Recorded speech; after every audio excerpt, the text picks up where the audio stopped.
morning, everybody. Welcome, everybody, to the Rental Rescue Show. If you don't know who I am, I'm Christopher Barrow, and this is the legendary, the one, the only Darcy Alcaspero, and we are super excited to be graced with the presence of Kenny Cavallero from Marin H20 Plumbing. Kenny is my go-to personally and professionally for all of my plumbing needs. He's saved the day on more than one occasion. Surprised he's not wearing his cape right now, but you should get the K, the Superman emblem with a K in it. That would be awesome.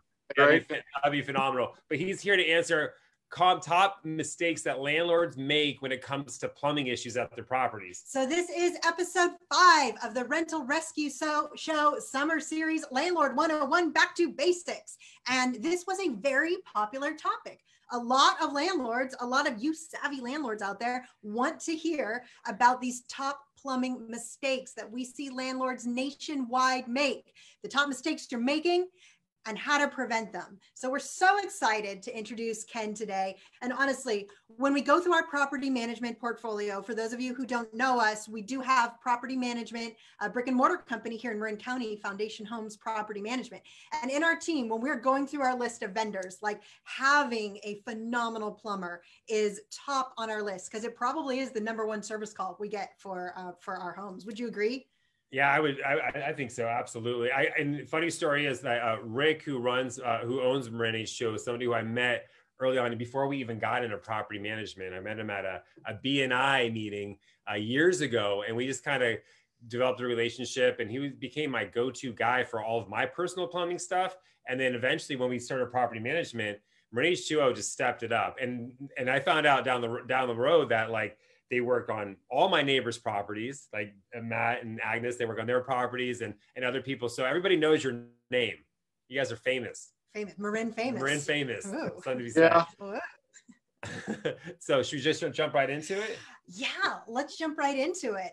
So Ken, can you tell us, for all of our mom and pop landlords out there, for all of the investors, for everyone out there who's got a rental property and probably has come across a plumbing concern or two, can you tell us, in your many years of experience, what are some of the top mistakes that you see landlords make when it comes to their rentals and plumbing? Probably #1 is not hiring a professional, not being willing to spend a little extra money to get somebody in there who's got some training and some experience and can understand things and hopefully quickly diagnose problems. You can oftentimes end up spending as much money with somebody who's less experienced is just going to take a lot longer to do it and maybe not even do the job right. Would you say like hiring like your buddy Bob down the street who's a handyman versus, to deal with the sewer backup versus like a real licensed plumber is probably like a top mistake, right?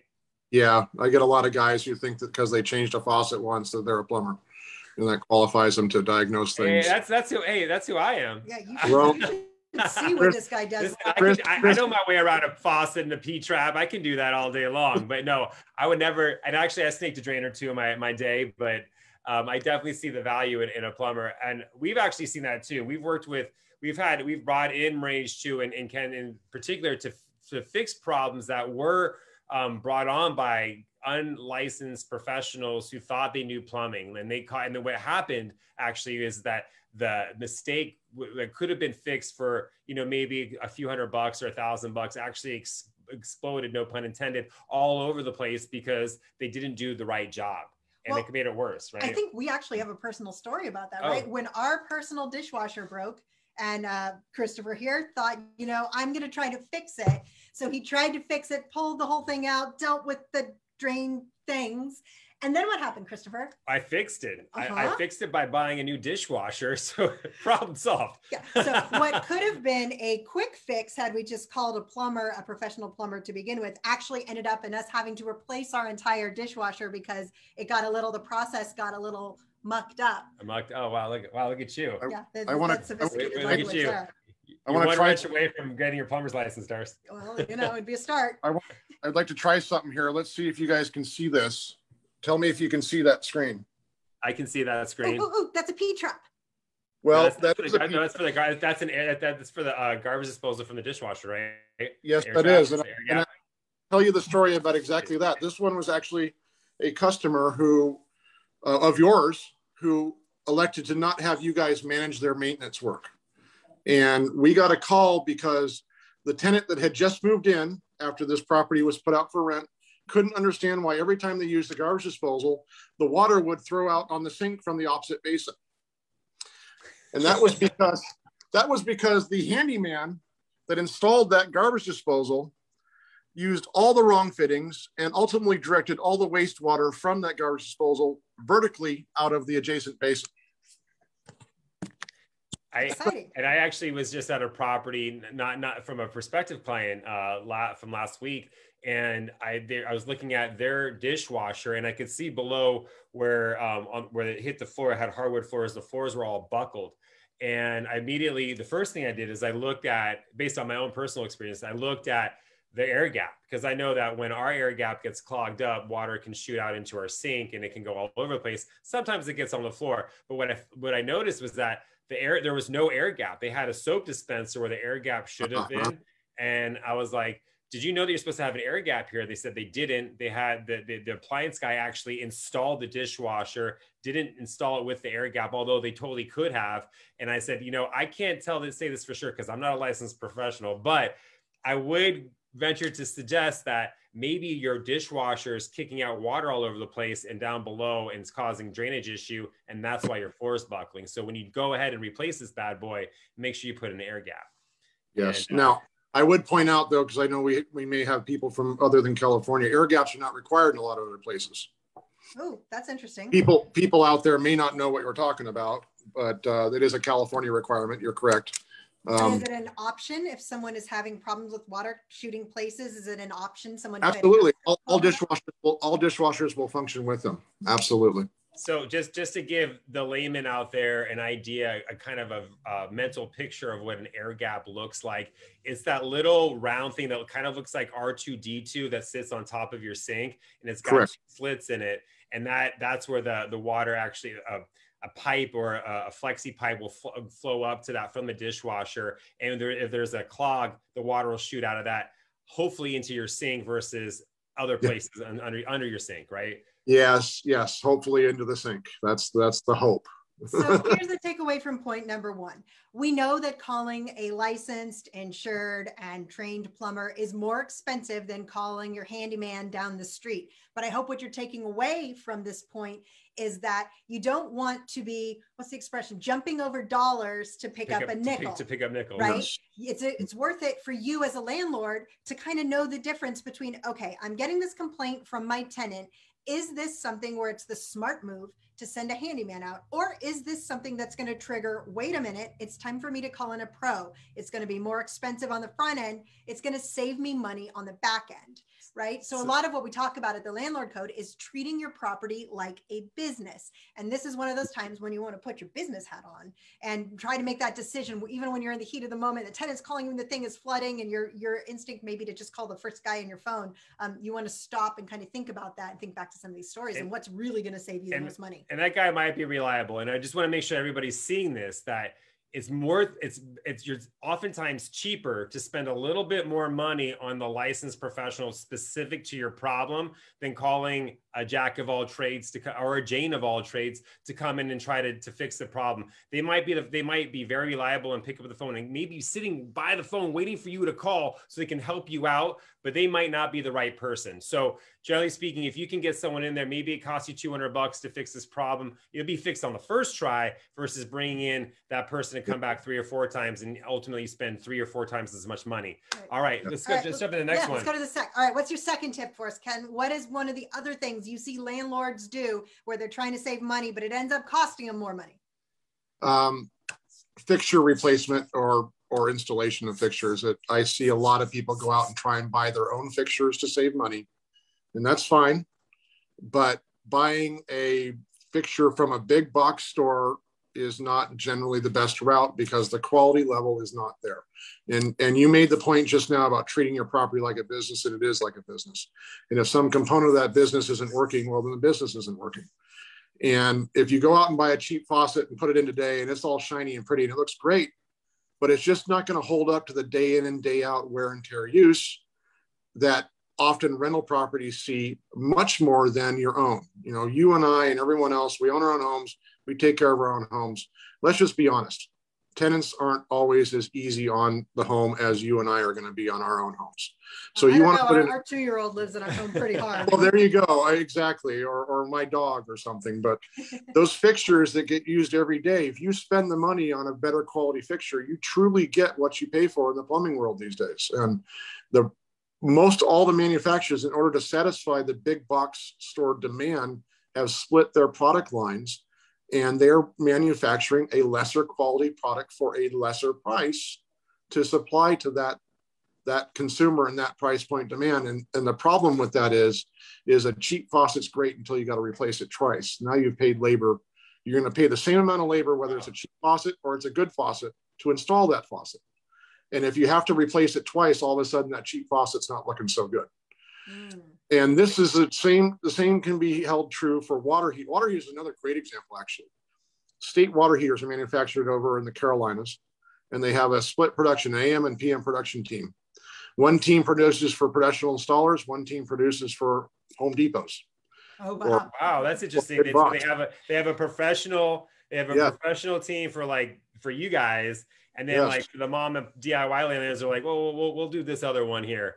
And their warranties aren't the same, their qualities aren't the same. They don't have anode protection in them as good as the other ones. They just don't last as long. A toilet, the same thing. The toilets, they put the cheapest quality internals that you can in a toilet, where if you go through a professional supplier like we use, you're going to get a toilet, a little bit higher end toilet, but the internals inside of that toilet are truly better.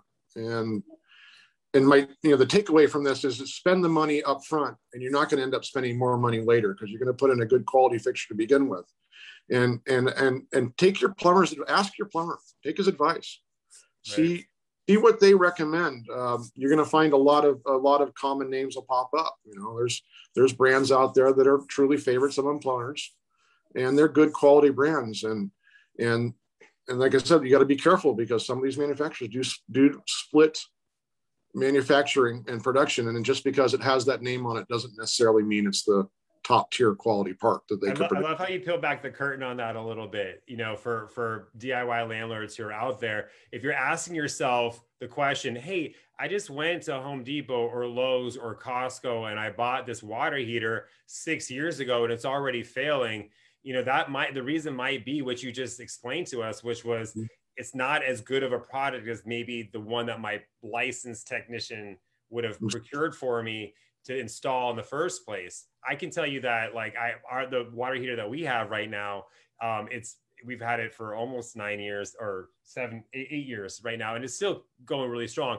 But what I do want to talk about is the other thing that you brought up was just the fixtures. So when we did our remodel in 2015, I was really adamant about getting this Hansgrohe fixture. It is expensive faucet I'm a dishwasher in the house, so I need all the right tools to make sure that my dishwashing game stays on point. Oh, can I tell you about the punishment I get if I load our dishwasher? There's no punishment. Well, listen, we'll do a whole nother thing on loading the dishwasher, because that is definitely there's a mastery around that. I'm a black belt. I'm a black belt around the dishwasher loading. But going back to the faucet, so I have this Hansgrohe semi-commercial grade faucet. I've actually warranted, because we have hard water, so I've had to warranty the actual nozzle a couple of times. But here's the thing. I got to warranty for free. So I spent probably $800 on this thing, and I've been able to get four new nozzles for it without any questions being asked. And it's functioning very well. It's been an awesome faucet. Right. Go ahead. That's a super high-end faucet. We probably wouldn't recommend that most landlords install that faucet for the 800 is probably a little bit more. But can you tell us specifically, I'd like to do just a little bit deeper, what is it about the components so landlords can really understand, kind of in layman's terms as best you can, what is it about these components that really make the difference for the cheaper one or the more expensive one? Like, I kind of get it, but as one who doesn't know a lot about plumbing, like, I don't know. Plastic pieces versus metal pieces? Plastic internals. We've seen quite a few faucets in particular coming out now that the only metal part on them is the actual outer shell, and everything inside is plastic or composite metal. versus brass. Brass has gotten very expensive to manufacture, and California has some extreme lead laws, which have driven up the cost of faucets in general. The other, the fixtures you'll see, instead of having a ceramic seat, which is pretty much bulletproof, they'll still use a rubber seat valve in there, and those will wear out, where ceramic discs last forever, as long as they don't get a rock in them. Water heaters, they won't have, I mentioned earlier, an anode. An anode is sacrificial metal, magnesium, and it's going to take the corrosive hit that the water heater tank would normally take. And if you have a small anode in the water heater instead of a full length anode, that anode is going to be gone in 4 to 5 years, and then the tank's going to start corroding. Whereas if you have a longer life anode in there, you're going to get out to 12 to 15 years before that thing's gone. And then depending on the quality of the water where you're at, will determine how long the water heater lasts after that. Like you mentioned, Chris, product support. Product support is probably the biggest thing, really, truly. You're able to call up and you're able to get a new part for your faucet. No questions asked. They ship it out to you. It arrives in a few days. If you buy a faucet from Home Depot, and you could even be holding the same brand that we buy from a local supplier. If you buy that faucet from Home Depot and you need product support, guess where you have to go?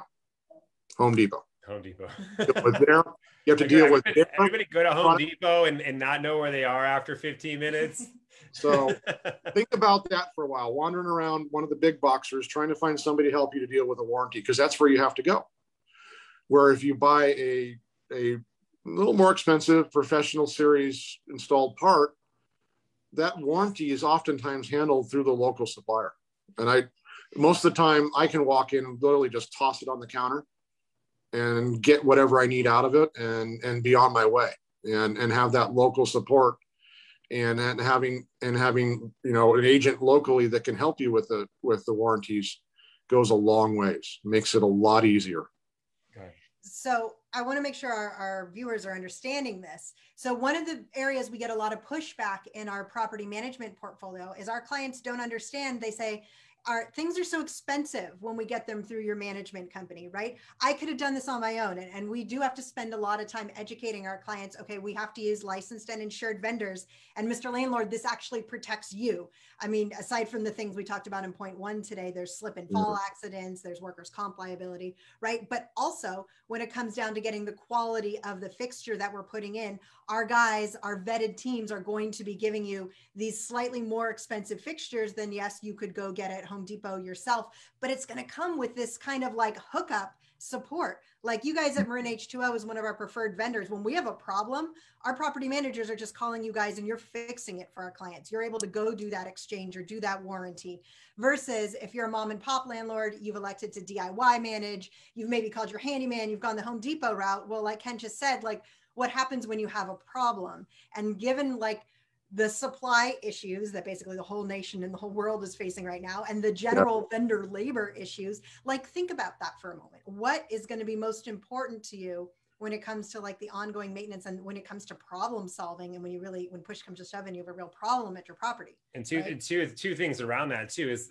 it's cheaper to spend the money on the front end, because guess what? If you have to send your handy person out to go and get to warranty an item at Home Depot, you're paying their hourly. And if they're wandering around Home Depot or Lowe's or these big box stores, they're likely going to be wandering around for a while. If anybody's ever been there trying to find something or get some advice, it's not a straight shot unless you get super lucky. They leave you like we'll be right back. And then you're just like looking there like a lost puppy. The other thing to mention that comes up for me when I talk to some of our clients is that they're like, well, look, I went on Amazon or I went down here and I saw the water heater. It's half as much as what these guys are charging. And when I've talked to you about that or Rick, people in your office, they basically give me the straight turkey on and say, hey, look, yeah, it's just the water heater that you're getting. You're not getting any of the hardware for that price. You're not getting any of the warranty. You're not getting the quality too either. So can you talk a little bit more about that when someone's like, hey, I'm looking on this on Amazon or on Costco.com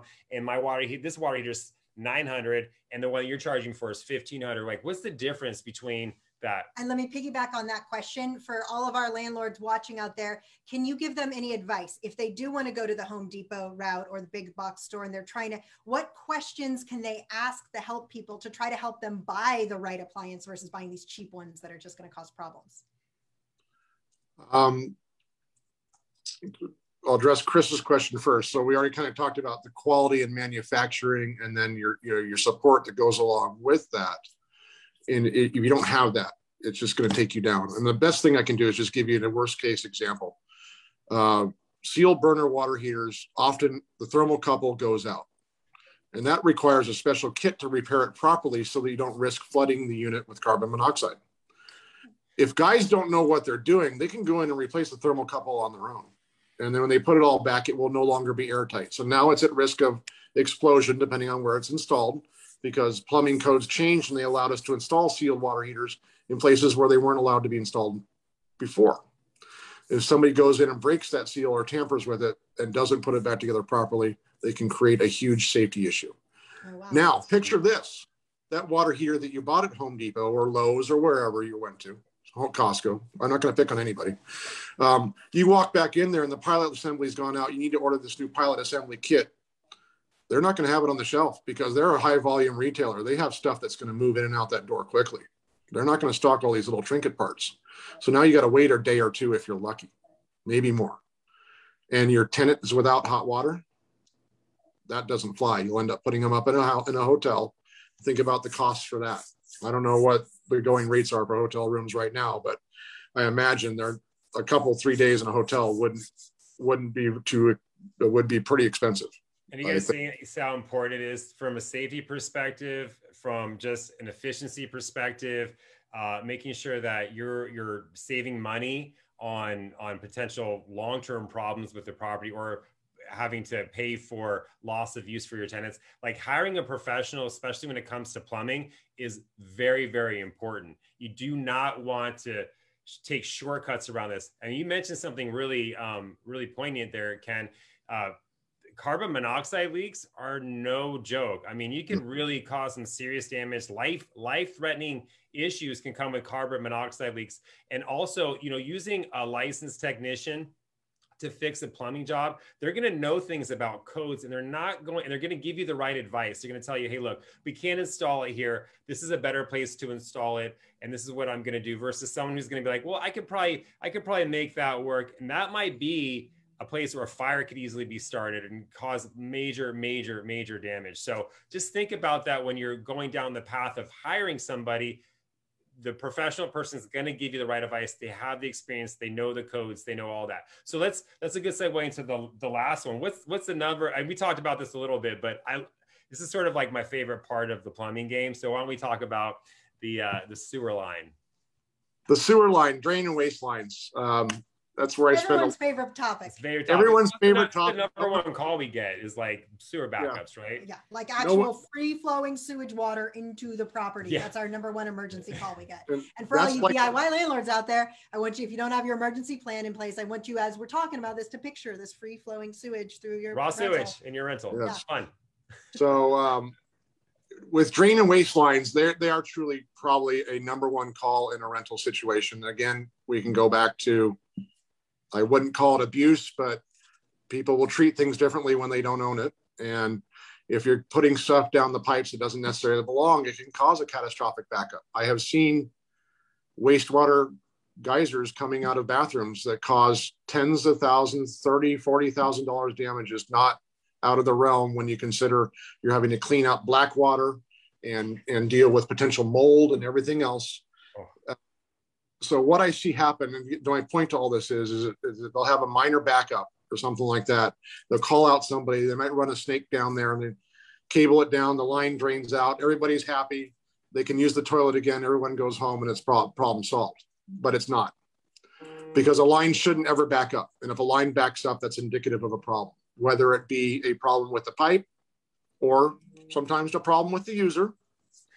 But most of the time we're dealing with homes that have some age on them, and the sewer laterals that are outside the home might have a root in them or something, or they might have a crack or a separation. And And my advice is don't just assume because the drain problem went away that the problem is solved.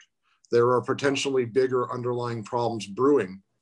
And if you don't spend a little time and expense to follow up, investigate these things and make sure that there isn't something bigger coming, or know what's coming and figure out a way to avoid it.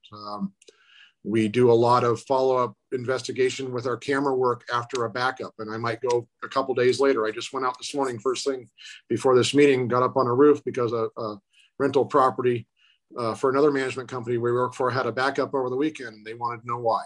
So I got up there, ran the camera down so we didn't have to pull a toilet again, and found that they're going to have to do a bunch of work because I found like 6 or 7 root balls, and this thing is going to back up again pretty quick. Wow. And one of the problems is this isn't generally covered by homeowners insurance, right? They are not. They are not. I have had so many customers through the years try to go to homeowners after their sewer laterals have failed. And the only time homeowners are going to cover it is if it's indirect damage from someone else or direct damage from someone else. The only ones I've ever seen is when somebody does something that damages their line, maybe putting a fence post into it, or a utility company digs into it, then the insurance companies will cover it. But if it's just sitting out there getting old, roots grow into it, that's your problem and your cost to bear. And a sewer lateral these days is going for anywhere from 10 to 15,000. But if you let it go to the point where it's collapsed and it has to be open trench, that number could double.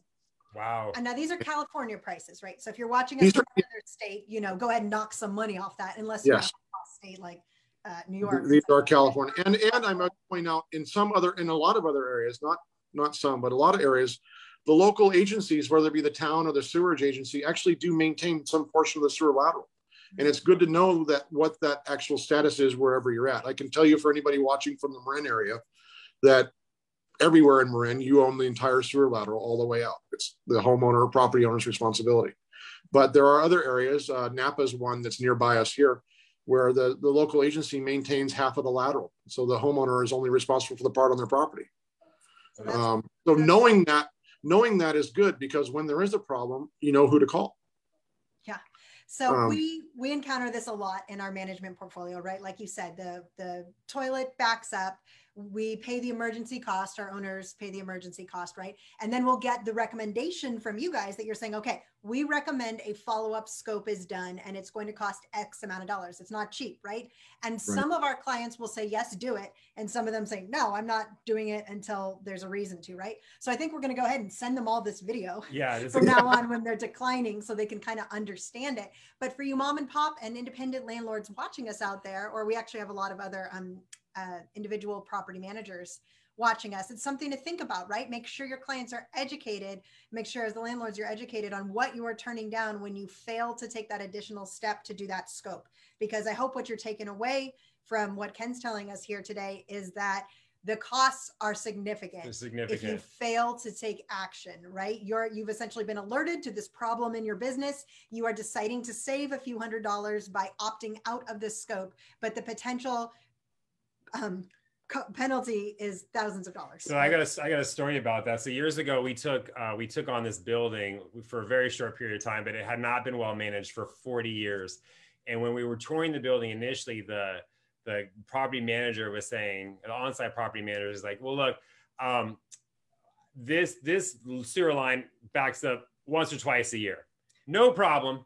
No problem. I just get I get the router service out here. They jet the line, they clear it out, and we're good for 6 months. And he had been doing this for 30 plus years in this building. The result of this was a major crack in the sewer lateral line that actually started running underneath the building and seeping up through the walls, causing a massive mold issue. There was actual just standing water, standing raw sewage in places. It was so once we uncovered that, we fixed it, but it was thankfully we had the trustee who had access to all the money, who was able to allow us to spend money on fixing this. But this was a massive project. If he had just addressed this thing even 15 years ago, that sewer lateral line would have probably stayed in place. It would have been like a fraction of the cost to fix. They would not have had all these other ancillary issues that arrived as a result of them just kind of turning a blind eye and say, well, it's fixed for now. We've got a Band-Aid on it now. And it's surprising because we see this now in Marin. They're making sure that sewer lateral lines are replaced in certain areas of our market upon transfer. Some of these lines are great. They're in great shape. A lot of them are clay, or they're materials that have been able to be penetrated by roots and so forth. So if you're in an area and your property is older, it's likely that it's going to have a sewer lateral line that has been penetrated by roots, or it's fracturing nowadays. So if you do have a backup, you should take the extra step, know what's causing it. It might be nothing, but it might be a doll head or a unflushable wipe that's causing the backup. Great. If that's the case, charge your tenant back. But if it's something more significant, address it now, because as Kenny and I talked about before the meeting started, or the show started, the materials costs right now are skyrocketing. So, and there's no signs of that going down. So addressing the issue now while you can, while the costs are, while they're still expensive, they're lower than they might be in a year or two, is going to save you a lot more money and headache and all the other stuff. Yes, absolutely. Agreed. Okay, well, I see we're at the end of the half hour here. So here's what we're doing next, guys. Christopher and I are going to spend a couple of minutes, and we are so excited to tell you about what we have been working on for all of you. We're still in beta, but we do have a special founding members offer for all of you here in our network. And then we're going to take your questions for Ken. Those of you who are watching us live, if you have a question in Zoom or in Facebook, you can go ahead and pop that in the chat. Or we have a bunch of write-in questions that came in from people who couldn't join us live. So Christopher, if you want to do the quick screen share. Oh, I think Sheila's going to be doing that for us Sheila today. doing the screen share? Okay, yeah. Awesome. Sheila, you can pop on into this quick screen share. And guys, we are the Landlord Code. We are here on a mission to help independent landlords say hello to profitable real estate, passive income, and problem-free properties. That is our entire mission for you and for us, I'd say. Because we believe that you got into this investment property ownership game not to work for the rest of your life servicing the property, so you could look like these fine people running on the beach. Yeah. So those of you who've been following us, you know we've been working on this course for quite a few months now. Sheila, we can see the next slide. And we're so excited. We have a special launch that we're doing just for people here in our network. But here's what we see. We see a lot of independent landlords who get into being a landlord, right? You're chasing the landlord dream. You want the pina colada, toes in the sand, pina colada in hand.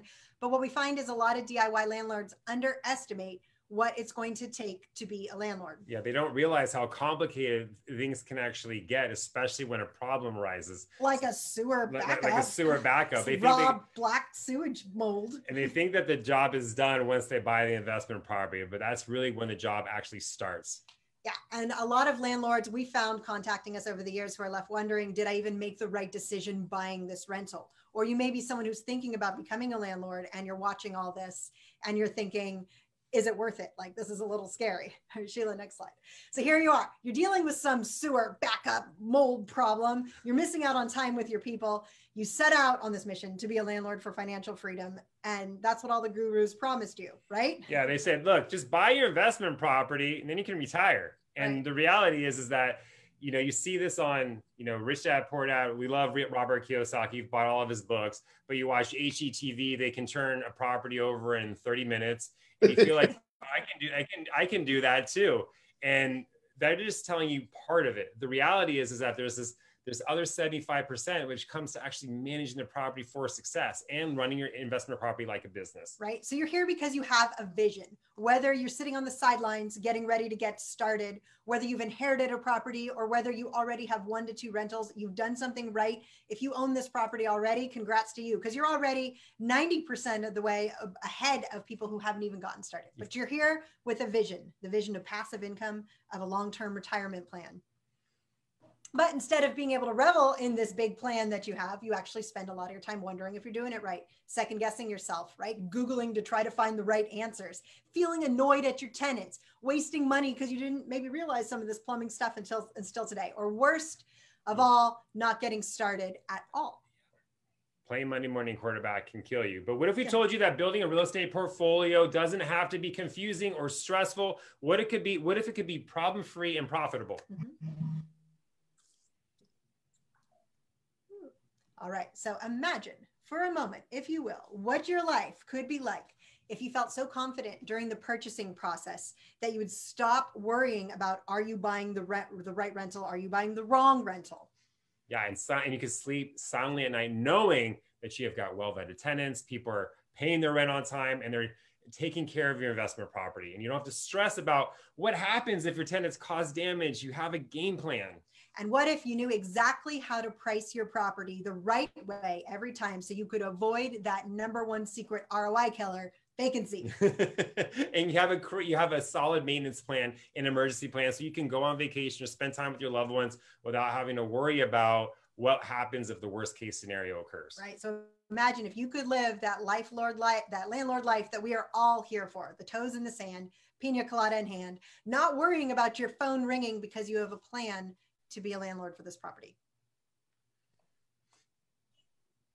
We know this is having that mailbox money. Yeah. So I think there's a song out there about this, but this is a term we love. And this is why we've named our course the Mailbox Money Method.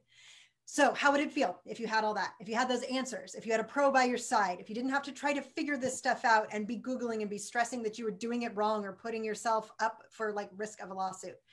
And you have that passive, profitable money every single time. So you don't have to worry, right? Yeah. And it's all possible, but you need the right tools. Yeah. Next slide, Sheila. There you go, Sheila. We're going to run through this fast, Sheila, just so you know. Yeah, quickly through the slides. All right. So this is the Mailbox Money Method. And if you guys have been following us, you know, we've come up with a couple of different names. Our attorneys keep giving us trademark issues with some of the other names, but we're super excited with the Mailbox Money Method. So we're going to show you how to build your real estate portfolio. We are going to show you how to manage your property from anywhere. We are going to show you how to set your property up for this passive income and for this freedom. And we're going to do it and really show you how to do it in less than 15 minutes a day, which is amazing. Yeah. So when it comes with, you have 10 learning modules, there's 54 tools, and there's a private Facebook community. You'll be able to learn these lessons via video. You can read it. And my favorite is podcast style. I love listening to this stuff. So it's awesome. Yeah. So it's a 10-week course, guys. We've made it super consumable for you. And we're going to take you through the entire tenancy life cycle, from purchasing the property to moving the tenant in to dealing with all the stuff in between to when you're moving that tenant out and actually determining the actual success of the tenancy. Did you actually make any money on this bad boy? Exactly. So we have 4 phases, but we just passed up. But here's the thing. So we talked about you can consume it video style, blog style, podcast style. You can do it all less than 15 minutes a day, which is amazing. So you can do this literally before you go to bed, when you get up in the morning, or on your way to work. On your way to work, while you're working in the yard, while you're putting the baby to sleep, which is when we do a lot of our podcast listening when we put the kids to sleep. That's for sure. Yeah. For sure. For sure. All right. So this program is packed with value. It's like we said, it's a 10-week course. We're going to be with you every step of the way. But when you join, you're also going to get these awesome bonuses that we've come up with for you. All right. So the first one, we're going to do the Landlord 101 series podcast style. This is all the things you need to know, from purchasing the property to setting it up for success to reducing your risk. The second bonus, we're going to give you access to our ROI calculator, which we are super excited about. We're going to help you whether you're identifying a deal and trying to figure out if it's the right property to buy, or if it's a property you already own and you're trying to figure out, should I be renting? Should I selling? Am I even making money on this thing? Our calculator is going to help you figure that out. And we're going to give you the marketing troubleshooting guide, what to do if your property isn't leasing, which is something that we run to all the time, and our tenant rental application form, which is priceless. This is like the #1 tool you need to make sure that you set your property up for success. Right. And we actually see that come up in the landlord forums a lot. People are just like, I don't know where to go to get a tenant application. So we're going to give you ours that we use. Exactly. Yeah. And then the last bonus we're super excited about. The expose. We're going to show you the truth, to tell you the truth about property management. So if you're running your own property management, or you have your own property management company running your property for you, we're going to give you some insight on that, give you some better questions to ask to make sure they're running your property like a business and being proactive for you, so you can get that money, that mailbox money. Right. So you know that hiring, if you've decided to hire a property management company, so you can be confident that they are the right decision for you for this investment. Okay. And there's one more VIP bonus. What is it? right? So this is only available to our network. If you're watching us here today, you're in our network, whether you found us via Facebook, if you're part of our brick and mortar company, or if you're just someone who friends introduced you to, you guys are in our network. So we are going to be doing this course with you, mastermind style. This is just available for our beta launch. Enrollment is open now. We are going to be accepting students until, I believe it's July 19th. Or until we fill up. Or till it fills up, whichever comes sooner. So there's limited seats because this is going to be a small group where we're going through the course together once a week. So we're going to send you the link so you guys can take a look at a little bit more that's in the course. We have this all broken down, but basically it's 20 lessons. It's a 10-week program. Dozens of tools, checklists, transformative action worksheets. This is great. This is transformative action worksheets are amazing because it shows you where you are, it shows you where you want to go, and then you will outline the steps that work for you to get there. So you're basically building your own roadmap. It's phenomenal. So the Mailbox Money Method is going to be available to the public in the fall. It's going to be $897, but we have a special offer for you guys in our network. If you would like to join this journey with us on the founding members launch, we are making it available to you for just $597. So you will never see this offer, this combination of these specials, this beta launch. You will never see any of this again. So this is your chance to get in at a crazy low price. And we would be super excited to have you go through this founding members launch with us. And the reason why we're offering it to you for this low price is we want to reward action takers. We know that it's expensive enough to run your own investment property. I mean, Ken talked about the water heater and all the costs associated with buying the stuff that you need, the vendors and all that. So we wanted to see you to be successful. So we're trying to get you to take action today to make sure that you get the best price for you right now. So if you're ready to say goodbye to your problem properties, create your passive income and claim your future. And get that mailbox money, people. Get that mailbox money. All right.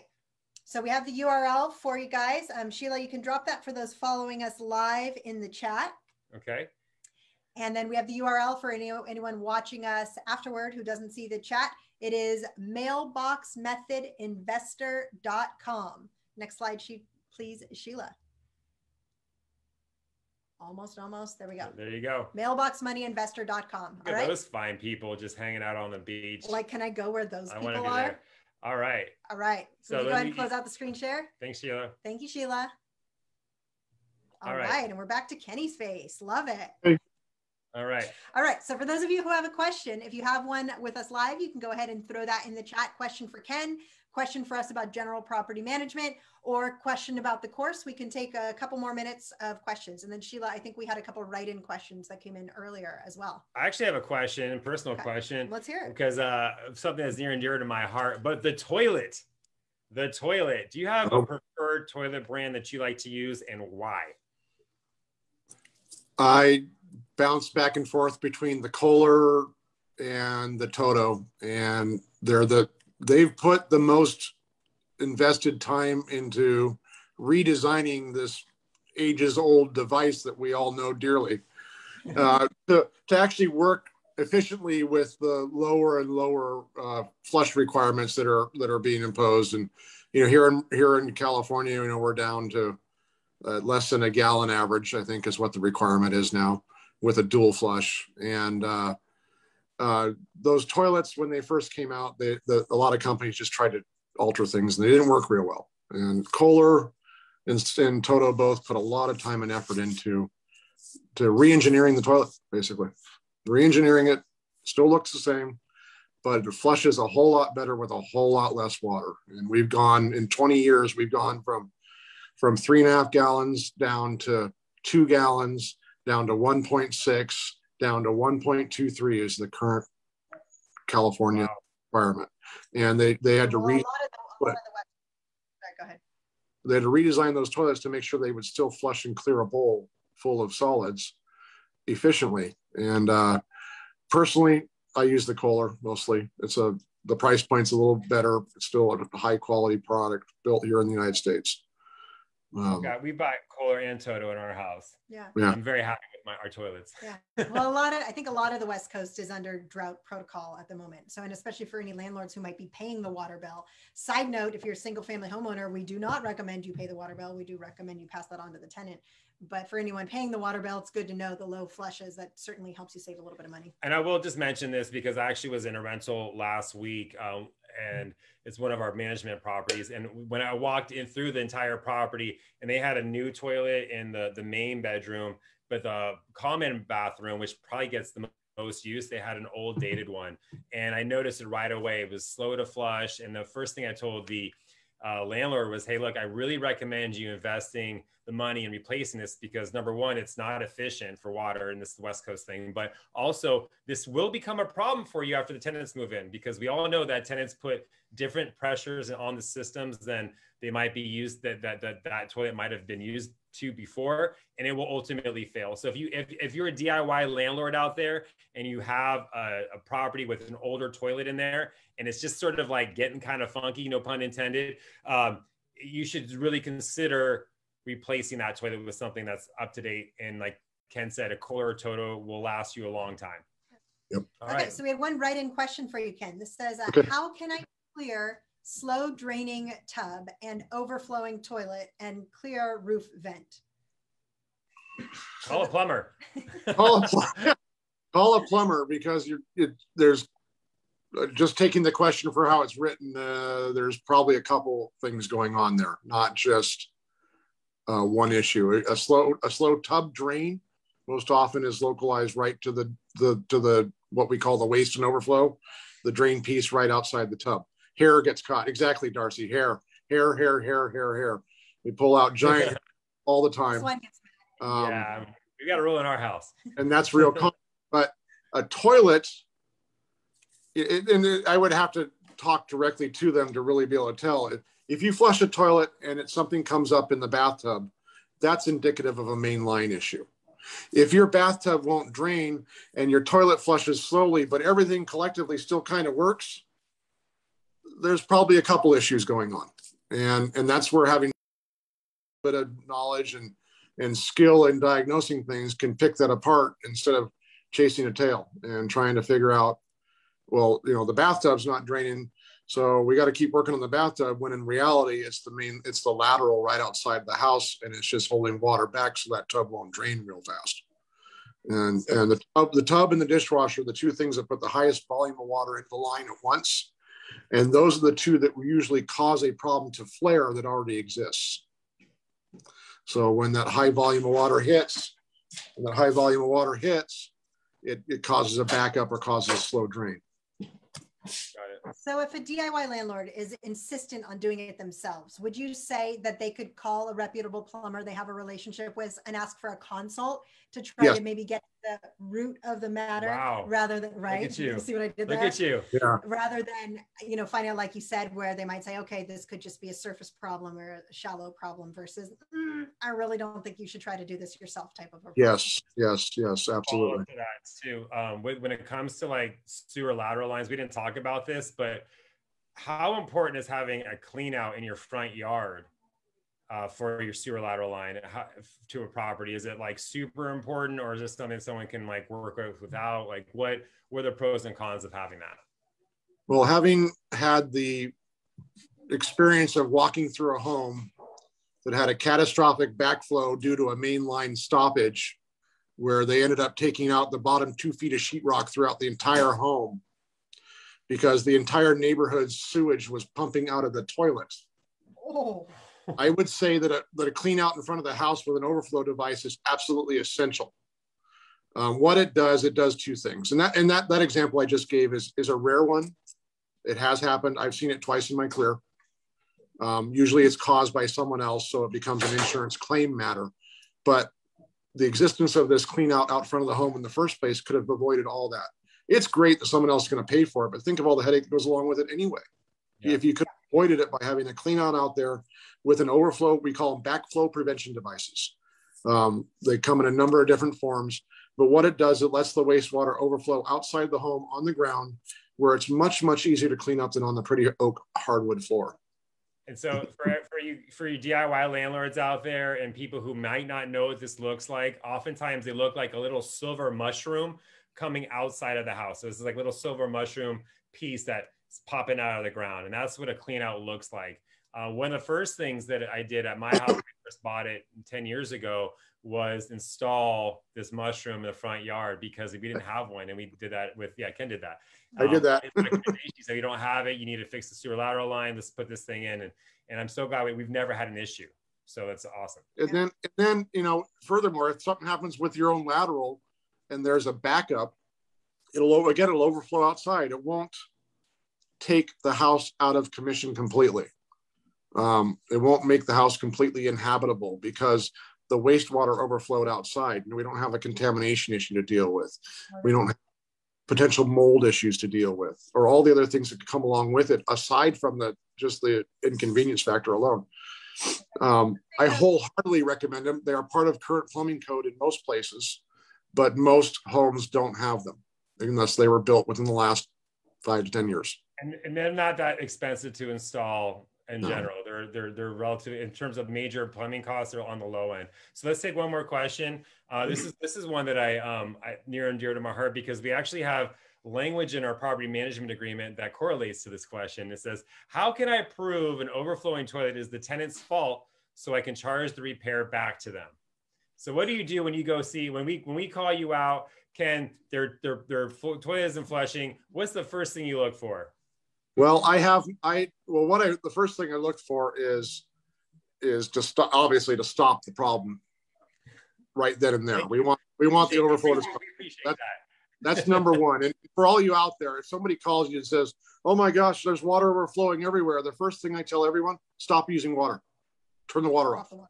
Stop everything, and that'll stop the overflow. Now, how can you prove the tenant caused the problem? Well, I have in my toolbox I like to call my evidence retriever. There are different tools that guys can use on their snakes to either punch a hole through or go out and retrieve and pull back whatever might be in that line causing a stoppage, and it'll gather up. And I have pulled out, 2-foot long slugs of baby wipes, photographed them and forwarded them to Michael at your organization, one of your property managers, to show them that this is what I just pulled out of the line. And I do it where I stand in front of the fixture and I photograph it, so it's all documented. And all of this comes from somebody who knows what they're doing and how to go through it, because they've been through it a bunch of times. This is what I do all the time. If you're a DIYer and you're going to try and do it yourself, all I can recommend is just document everything you do. Your phone is a wonderful tool. I take pictures when I walk in the bathroom. If I go to one of your places, Christopher, and they're complaining about backups, and I walk in the bathroom, and if I see a box of wipes, I take a picture of it. Oh, wow. That's good. And I will forward that picture to you guys for reference, because often people will deny it and they don't want to admit to it, whatever, the bathrooms, the toilet, oh my gosh, we can't talk about it. Well, okay, hygiene's hygiene. We all get it. The fact of the matter is, I don't care what it says on the outside of the box. It's not flushable. It doesn't be flushed. And that needs to be in everybody's language.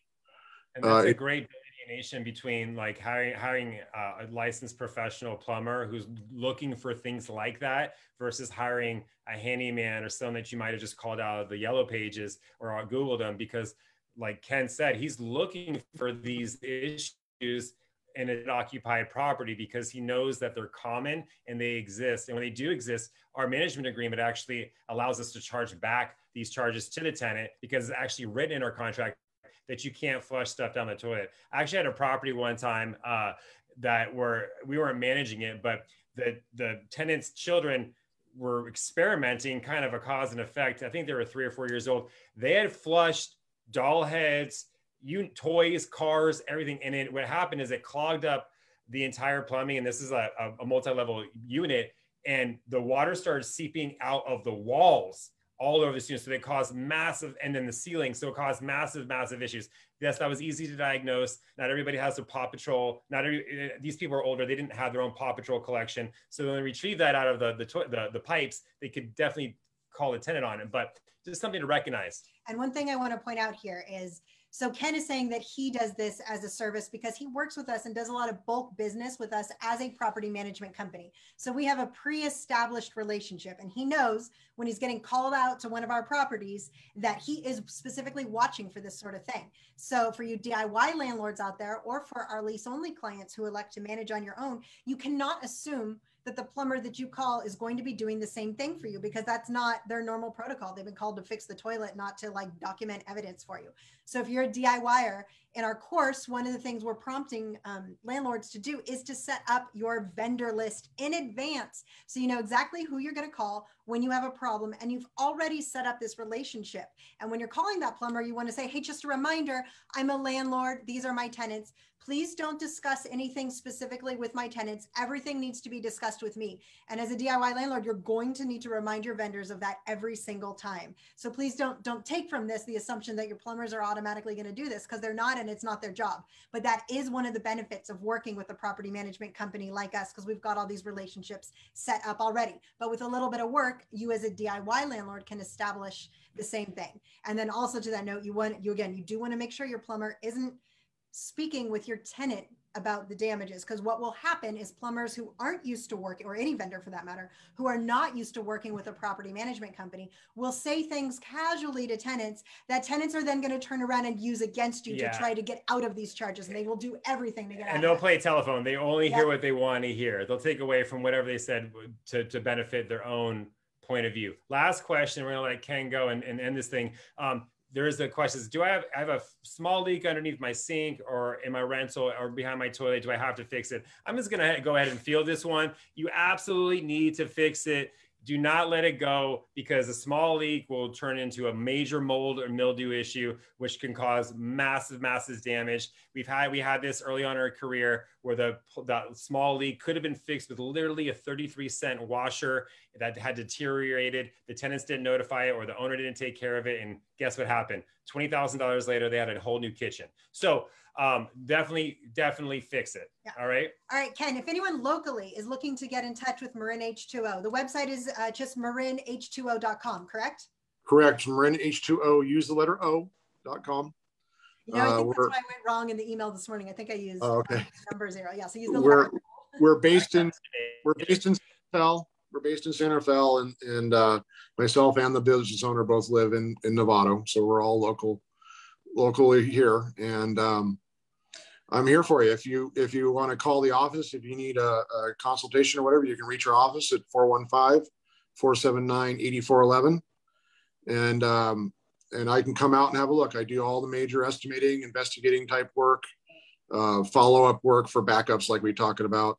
A lot of my personal focus in this company is with sewer lines. That's why I talk a lot about it, although I am a journeyman plumber.